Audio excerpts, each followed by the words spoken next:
যদি আওয়ামী লীগের 35% জামাতের দিকে যোগ দেয় তাহলে ন্যাচারালি সে ভোট সরকার গঠন করবে। আর যদি জামাত আওয়ামী লীগের ভোটটা বিএনপির সাথে যোগ দেয় তাহলে এটার কয় সোনায় সোহাগা, সোনায় সোহাগা। এইবার আসেন আপনি জামাতের পক্ষ থেকে জান্নাত, যেহেতু সময় কম আমি খুব সিম্পল বলি। জামাত যদি বলে থাকে আমি জানি না যে ভোট দিলে জান্নাত পাবেন, শুধু জামাত না বিএনপিও আমি আপনার বুঝাচ্ছি, জান্নাত মানে আখেরাত, পরকাল, আনসিন, দেখা যায় না, তাই না? এইটা করেন ওইটা পাবেন। আচ্ছা, উনি যদি জান্নাতের কথা বলে তাহলে এটা আখেরাত। আবার বিএনপির দিক থেকে যদি আসেন তারা কিন্তু ফ্যামিলি কার্ড দিবে। ফ্যামিলি কার্ড বলছে না, ফ্যামিলি কার্ড মানে কিন্তু দুনিয়া। তাহলে একজনে দুনিয়া দিচ্ছেন আর একজন আপনি আখেরাত দিচ্ছেন।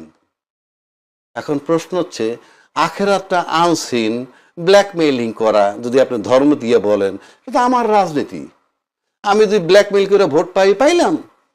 কিন্তু আপনিও তো ফ্যামিলি কার্ড দিবেন। আমি আলোচনা করছি ফর গডস সেক, কেউ ওটা ভিন্নভাবে নিতে পারে কিন্তু নেওয়া ঠিক হবে না, আমরা আলোচনা করি। ফ্যামিলি কার্ড মানে কি? 8 কোটি 10 কোটি 12 কোটি 15 কোটি লোকের যদি ফ্যামিলি কার্ড দেন, ভাই আপনার সাথে ব্যাগ খালে তো ফান্ডটা কোথায় পাবেন? এই ফান্ডটা কি আমাদের উপরে ট্যাক্স ইম্পোজ করবেন? ওয়েটা কি, it is the way of your, মানে এইটার ফান্ড লাগবে তো। সুতরাং আমরা কিন্তু এই ফ্যামিলি কার্ড দেওয়ার কথা বলায় আমরা কিন্তু চিন্তিত যে আমাদের উপরে কি অযাচিত কর আসবে কিনা। আর একটা কথা বলি সর্বশেষ, এই যেটা বললেন যে ধর্ম নিয়ে ব্যবসা করে ইলেকশনের সময়, যিনি সবসময় ধর্ম নিয়ে ব্যবসা করেন, 5 ওয়াক্ত নামাজ পড়েন, তার তো ব্লেম আছেই। কিন্তু আপনি যদি ধর্ম ইলেকশনের সময় যাকে আমি নর্মালি দেখি না তাকে যদি দেখি আপনি রেগুলার টুপি মাথায় দিয়ে ক্যাম্পিং করতেছেন অথবা হিজাব পড়তেছেন, তখন তো বোঝা যায় যে ধর্মটাকে ক্যাশ আপনি করতেছেন। ওরা তো ধর্মের উপরে আছেই। আর যদি আরো গভীরে আসেন, আপনি প্রত্যেকটা দলের কিন্তু একজন নেতা থাকে, বড় মাপের নেতা। স্বাধীনতার ঘোষক উনি একজন বড় মাপের নেতা, মুক্তিযুদ্ধ যার নেতৃত্বে উনি একজন বড় মাপের নেতা। দুইটা দলে কিন্তু দুইটা আইডিওলজি, এই দুইজন ব্যক্তি আজকে পর্যন্ত। তা আরেকজন যদি মনে করেন, আমি বলছি না যে আরেকজন যদি হযরত মুহাম্মদ সাল্লাল্লাহু আলাইহি সাল্লামের লাইফটাকে তার আইডিওলজি হিসাবে নেয়, তাহলে আপনি ধর্মীয় ট্যাগ দিচ্ছেন কেন? আমার মডেল যদি রবি ঠাকুর হয়, আমার মডেল যদি আদর্শ যদি নজরুল ইসলাম হয়, তাতে দোষ হয় না। কিন্তু আমার আইডিওলজি যদি হযরত মুহাম্মদ হয়, তাইলে কি আমি ধর্ম করে ফেললাম? 1 নম্বর। 2 নম্বর, এই ধর্ম দিয়ে কিছু করা যায় না, এটা একটা বুলশিট। আমরা বরং মিসগাইড করি। 92% মুসলমানের দেশে বহু আগে সবসময় ইসলামী ক্ষমতায় থাকতো, সব এই দেশের মানুষ এগুলো বোঝে। বরং আমরা ট্যাগ লাগাই যে ও ধর্মের ব্যবসা, কিন্তু আমি নিজে হিজাব পড়তেছি, আমি নিজে তসবিহ নিতেছি। So who is cheating the people? আমি আবারও বলছি, 92% মুসলমানের দেশে এই মুসলমান অনেক সচেতন, ওই সমস্ত ধর্ম ব্যবসা কাজ হচ্ছে না।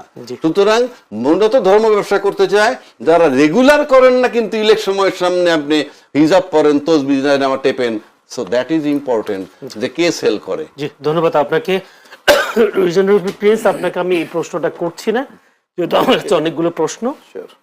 এই নির্বাচনে জাতীয় পার্টি বড় ফ্যাক্টর হয়ে উঠবে কিনা একটা প্রশ্ন। দ্বিতীয় প্রশ্ন হচ্ছে আওয়ামী লীগের যে একটা বিশাল ভোট ব্যাংক আছে, এই ভোট ব্যাংকগুলো আসলে এই ভোটটা কোন দিকে যাবে বলে মনে হয় আপনার? দুইটা প্রশ্ন করছেন। আমি এই প্রশ্নের উত্তর যথাযথভাবে 100% না, তবুও দেওয়া যাবে। নির্বাচন আরো যখন ঘনিয়ে আসবে, বিশেষ করে প্রচারের শুরু হয় 22 তারিখে শুরু হবে এবং তার কিছুদিন পরে। কিন্তু এখনকার পরিবেশ অনুযায়ী যদি ভোট মোটামুটিও গ্রহণযোগ্য হওয়ার মতো মানুষ ভোট কেন্দ্রে যেতে পারে, তাতে সহজ করেই যা বুঝি তাতে বলতে পারি। একটা হচ্ছে জাতীয় পার্টির বিশেষ কিছু এলাকা আছে যেখানে যতটুকু খবর আমরা জানি এখনো তাদের সেই ভোট ব্যাংকটা আছে। প্রধানত সেই জায়গায় তাদের একটা পজিটিভ ভূমিকা, তাদের পজিশন থাকবে। তা তাদের পজিশন ন্যাচারালি অন্যদের পজিশন, মানে সাধারণভাবে যারা মনে করছে যে জাতীয় পার্টি না থাকলে ভোটটা তাদের বাক্সে যেত, সেটা কমে যাবে। সেটা আপনারা জানেন, করছে তো অলরেডি। এটা সাধারণত উত্তরবঙ্গের কিছু এলাকা প্রধানত, এর বাইরে মেজর কিছু আমি দেখি না।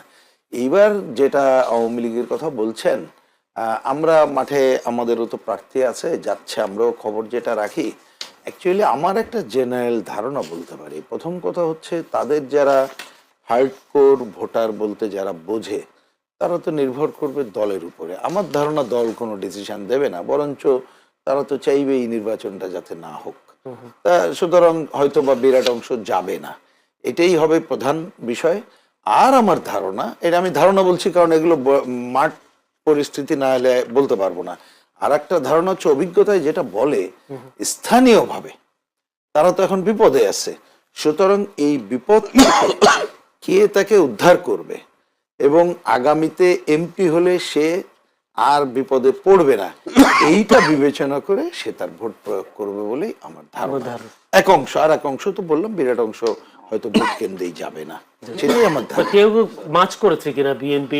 সেটা তো অলরেডি আমি বলছি ওইটা নতুন করে বলার দরকার নেই। আপনি দেখবেন, যেমন একটা উদাহরণ দিই, আমি বেশি দূরে যাওয়ার দরকার নেই, চাঁপাইনবাবগঞ্জ আপনি খেয়াল করবেন, চাঁপাইনবাবগঞ্জে আপনি যদি বলেন এইখানে জামাত ইসলাম বিএনপি দুই দলের দিকে তাকান, দুই দলই কিন্তু তাদেরকে বলেছে যে আমাদের সাথে এসো, আমরা সব শেল্টার দেব। ইতিমধ্যে কিন্তু আমরা দেখছি ওইখানে যারা ওপেন মানে আছে তারা কিন্তু এই দুই দলেই বিভিন্ন জায়গায় যোগ দিচ্ছে, কোথাও বেশি কোথাও কম, যতটুকু আমরা মিডিয়াতে দেখি। কিন্তু আমি দেখি যোগদানের থেকে হয়তো নিচে যারা আছে তারা নির্ভর করবে যে কে তাকে শেল্টার দিচ্ছে তার উপরে। ধন্যবাদ। আমি একটু যোগ করতে চাই। আমি প্রশ্নটা করে ফেলি যাতে সুবিধা হয় আপনার উত্তরটা দেওয়ার সাথে সাথে। আমার সময় খুবই কম, সেই কারণে যেহেতু বিশ্বকাপ শুরু হচ্ছে, টি-20 বিশ্বকাপ, এই টি-20 বিশ্বকাপে মোস্তাফিজকে নিয়ে একটু ঝামেলা হয়েছে ভারতের সাথে এবং বাংলাদেশ ভারতে খেলতে যাবে না, এরকম একটি আইসিসি চিঠি দিয়েছে। আইসিসি চিঠির পক্ষ থেকে 3টা ঝুঁকির কথা বলা হয়েছে। মোস্তাফিজকে বাদ দিতে হবে, মোস্তাফিজকে বাদ না দিলে নিরাপত্তা ঝুঁকি বাড়তে পারে। একটা হচ্ছে বাংলাদেশের দলের জার্সি পড়লেও নিরাপত্তা ঝুঁকি বাড়তে পারে। সর্বোপরি নির্বাচন যত ঘনিয়ে আসবে নিরাপত্তা ঝুঁকি বাড়ার আশঙ্কার কথা জানিয়েছে। এমন অবস্থায় বাংলাদেশ খেলতে যাবে না এবং ঘোষণায় অনড় এখনো। যাওয়া না যাওয়া আসলে এইটাকে আপনি কিভাবে দেখছেন, যদি বিশ্লেষণ করতে বলি? ঠিক আছে, আমি একটু বলি। তার আগে একটু আপনি বলছেন যে আওয়ামী লীগের ভোটটা কোন দিকে যাবে, এটা একটা প্রশ্ন করছেন। দেখেন, মাঠে কিন্তু আপনি যেহেতু জাতীয় পার্টি আছে, 4টা দল আছে, আপনি ধরে নিতে পারেন মোটামুটি বিএনপি, জামাত, এনসিপি, জেপি। এখন এনসিপি জামাত মিলে একটা জোট, তার সাথে আরো কিছু ইসলামী দল আছে, বিএনপির সাথে কিছু দল আছে জোট। এখন আপনি ভেরি সিম্পল, আমরা কিন্তু অতীত রেকর্ড দেখছি, জাপা কিন্তু সর্বোচ্চ 11-12টা সিট পাইছে, তাও দেওয়া হয়েছে, কিন্তু তাদের মাঠে ভোট নষ্ট হয়ে গেছে বহু আগেই। ওই যদি ভোটের দিকে যান, দেখেন জাতীয় পার্টি এনসিপির আমি খুব একটা পার্থক্য দেখি না। সুতরাং এখানে আওয়ামী লীগের ধরে নেওয়া হয় যে আওয়ামী লীগের বিএনপি পাশাপাশি প্যারালাল কাছাকাছি ভোট।